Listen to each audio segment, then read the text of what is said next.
బాలకృష్ణతోని సినిమాలు చేయకపోవడానికి అసలు కారణం ఏంటనే విషయాన్ని విజయశాంతి గారు క్లియర్ కట్గా చెప్పారు అంటూ ఆ ఒక వీడియో మాత్రం ఇప్పుడు సోషల్ మీడియాలో చాలామంది కూడా షేర్ చేస్తూ ఉన్నారు.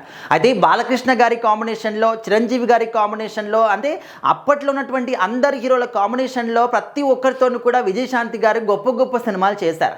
ఆ సినిమాలన్నీ కూడా సూపర్ డూపర్ హిట్ అయ్యాయి.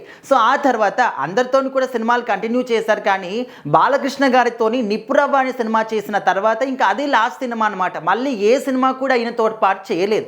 అసలు ఎందుకు చేయలేదు, కారణం ఏంటి, ఏదైనా గొడవ జరిగిందా, పర్సనల్ రీజన్స్ ఏమైనా ఉన్నాయా, లేకపోతే సరైనటువంటి కథ రాలేదా, ఇలాంటి డౌట్స్ అన్నీ కూడా ఉన్నాయి. అయితే రీసెంట్గా మాట్లాడుతున్నప్పుడు విజయశాంతి గారు ఈ విషయం గురించి చెప్పారనమాట. సో ఎప్పుడైతే నిప్పురవ్వ అనే సినిమా చేశారో బాలకృష్ణ గారు, విజయశాంతి గారు, సో అప్పటి వరకైతే నార్మల్ స్టేజ్ అనేది విజయశాంతి గారికి ఉండేది. సో ఆ తర్వాత ఆ సినిమా చేసిన తర్వాత విజయశాంతి గారి రూట్ అంతా కూడా కంప్లీట్గా మారిపోయిందనమాట.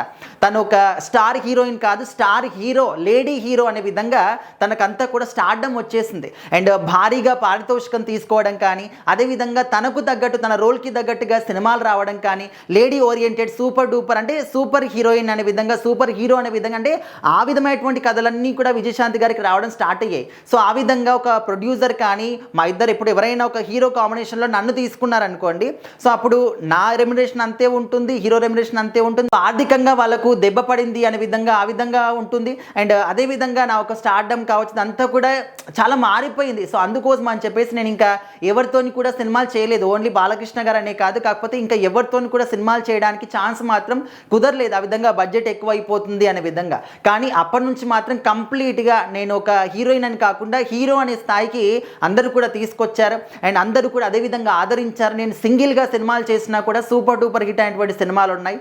సో అందుకోసం అని చెప్పేసి నేను ఆయనతోని సినిమాలు చేయకుండా ఉన్నానన్నమాట. అందరూ కూడా ఏమనుకుంటున్నారు, గొడవలు అయ్యాయి అని చెప్పేసి, లేకపోతే ఏవో ఇష్యూస్ వచ్చాయని చెప్పేసి ఈ విధంగా అనుకుంటున్నారు. సో అలాంటి దాంట్లో ఎలాంటి వాస్తవం కూడా లేదు. సరైన ఆన్సర్ మాత్రం ఇదే అన్నమాట. సో నా స్టార్డమ్ అంతా కూడా పెరిగిపోవడం అండ్ భారీగా రెమ్యునరేషన్ తీసుకోవడం, ఇలాంటి కొన్ని కారణాల వల్ల మాత్రం నేను బాలకృష్ణ గారితో సినిమాలు మళ్ళీ చేయలేకపోయాననే విధంగా చెప్పారనమాట. అండ్ అదేవిధంగా రాజకీయాల్లోకి ఎందుకు ఎంట్రీ ఇచ్చారనే దాని గురించి మాట్లాడినప్పుడు, సో సహజంగా కొంతమంది హీరోలు కానీ హీరోయిన్స్ కానీ వాళ్ళకు సినిమాల పట్ల ఎంత ఇంట్రెస్ట్ ఉన్నా కూడా వాళ్ళకు వాళ్ళు ఇన్స్పైర్ అవుతూ ఉంటారు. అరే మనం ఎప్పుడు కూడా సినిమాలు చేస్తూ ఉంటామా, ఇంకా ఏదో చెయ్యాలి, జీవితంలో ఏదో సాధించాలి, ముఖ్యంగా ప్రజలకి, మనం అభిమానించే వాళ్ళకి ఏదో ఒకటి చెయ్యాలనే విధంగా వాళ్ళు ఆలోచిస్తూ ఉంటారు. సో అలాంటి ఆలోచన విజయశాంతి గారికి కూడా రావడం, సో ప్రజలకు నేను ఏదో ఒకటి చెయ్యాలి, సినిమాల పరంగా ఇన్స్పైర్ చేస్తున్నాను, వాళ్ళలో ఒక శక్తిని నేను మేల్కొల్పుతున్నాను అనే విధంగా నాకు ఒక నమ్మకం మాత్రం ఉంది. కానీ ఇంతకు మించి ఏదో చెయ్యాలి, వాళ్ళకి ఖచ్చితంగా నేను ఏదో ఒకటి హెల్ప్ఫుల్గా ఉండాలి అని చెప్పేసి నాకు ఆలోచన రావడం, సో అలా ఆలోచనతోనే నేను రాజకీయాల్లోకి ఎంట్రీ ఇవ్వడం జరిగింది అనే విధంగా తన రాజకీయ రంగం ఎంట్రీ గురించి కూడా మాట్లాడడం జరిగింది. సో ప్రజెంట్ మనం చూస్తూ ఉన్నాం, రాజకీయ రంగంలో విజయశాంతి గారు కంప్లీట్గా ఉన్నారన్నమాట. సినిమాలు మాత్రం చేయట్లేదు, ఎక్కడ కూడా కనిపించట్లేదు, ఏ షూటింగ్లో కూడా కనిపించట్లేదు, కంప్లీట్గా పాలిటిక్స్లోనే కనిపిస్తూ ఉన్నారు.